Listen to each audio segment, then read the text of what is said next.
Robert Reagan here with my bestest friend in the whole wide world. Big stinking dog. Best friends forever. Ain't that right, baby? Yeah. Okay. Anyway, a long time ago somebody said, write what you know. And I know all about poor people. I am poor people. And anyway, this is a story about making light of all that terrible things they go through, like hunger, um, all that terrible shit they go through, man. They go through a lot of bad stuff. And people just don't know.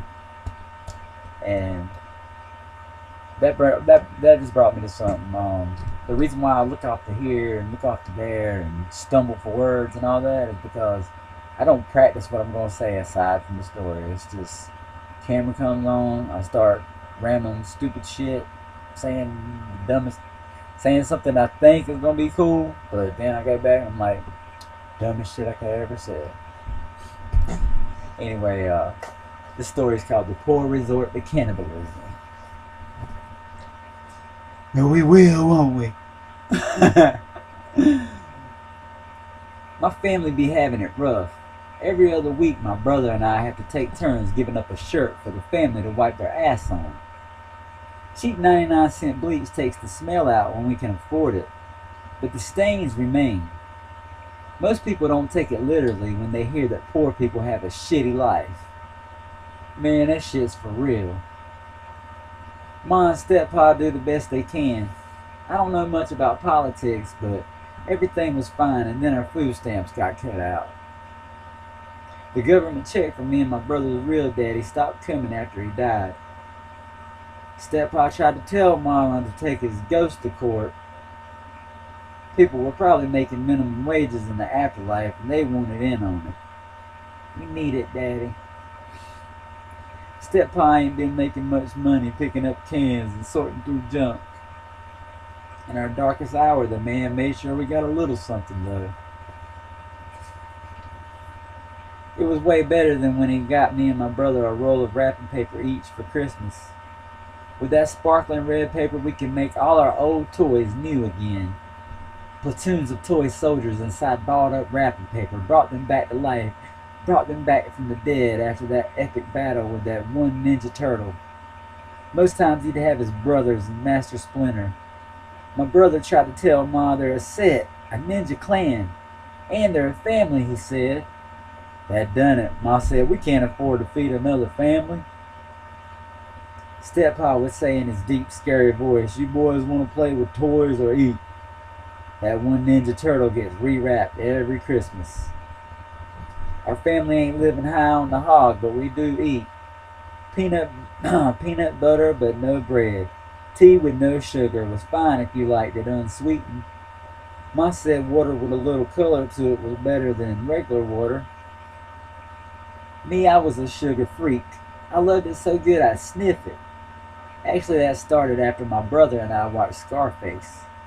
We got in a big argument. He tried to tell me that was Coca-Cola he was sniffing. Coca-Cola's a liquid, I said, and it's colored. Scratching his head with a suspicious expression, he asked, how you know so much about Coca-Cola? Yeah, we had to drink water, but at least we were washing down something. We'd always been big meat eaters. It was nothing to see a plate full of sausage, no eggs, no bread, no grits. The well might run dry soon, Ma would say. Take it easy on the water so we'll all have something to drink with our chicken tonight. Chicken was a cooked dead bird that lay there alone on your plate, without any mashed potatoes, mac and cheese, or biscuits to keep it company in your belly. We took that meat for granted, till there wasn't anything dead on that plate.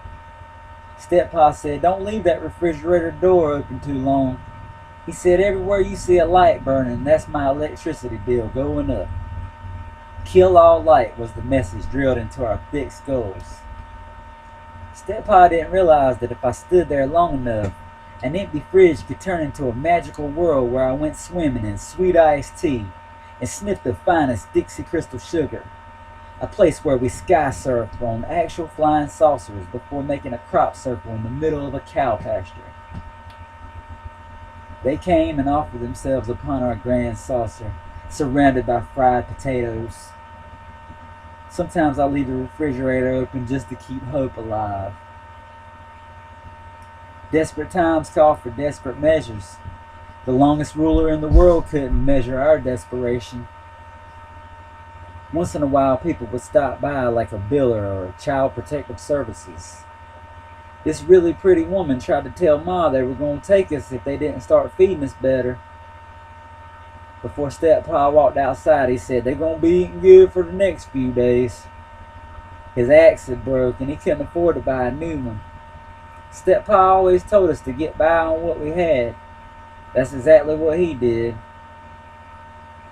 That's exactly what he did when he beat this beautiful knockout upside the head with his axe handle. He beat her upside the head with it until she stopped moving. My brother said they'd rather have it than anything with four legs roaming the countryside. Step-Pa said a good-looking woman like that is some good eating. Me, I thought people had a kind of a funny taste. We're still mostly meat eaters. No vegetarians here. We like them, but we can get by without vegetables. It would be nice to have a little something more. Just this morning, Step-Pa said this bone marrow would be good on some loaf bread with some hot sauce. Ma said, take it easy on the water so we'll have something to drink with our liver pudding. Step-Pa asked, when do we get pudding? I was sitting there thinking, doesn't pudding have sugar in it? Somebody please help. My family be having it rough. Okay, that was retarded flash fiction by Robert Reagan about being poor. Family be having it rough. Don't we, Rachel? I was going to do another little flash fiction story piece last night, whatever the fuck you want to call it, but it ended up being a stupid poem, man. What the fuck? Okay, here's that.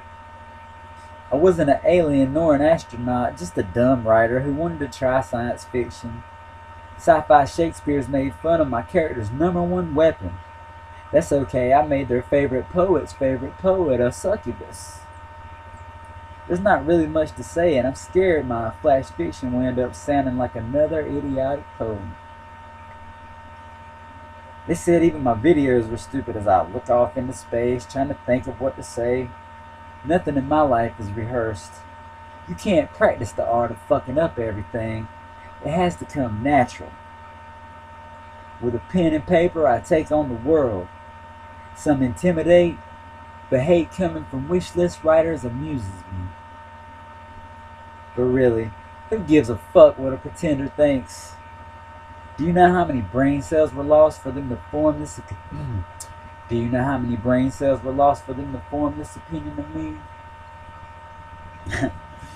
That was a very stupid poem, man. Very, very stupid. I'm not proud of either one of these things that I've just read, but that story made me laugh when I wrote it. Made me laugh like hell, so decided I want to make a video of it and put my doggy in it. Anyway, this has been Robert Reagan reading The Poor Resort to Cannibalism. And we will. Thank you. Oh yeah, and I want to say thanks to all the people that's been reading my stuff here lately. Been getting a few more people that are actually read and check out this stuff, man. So I want to thank everybody that just did that. Thank you. Say bye. Say bye. Say bye. Bye bye.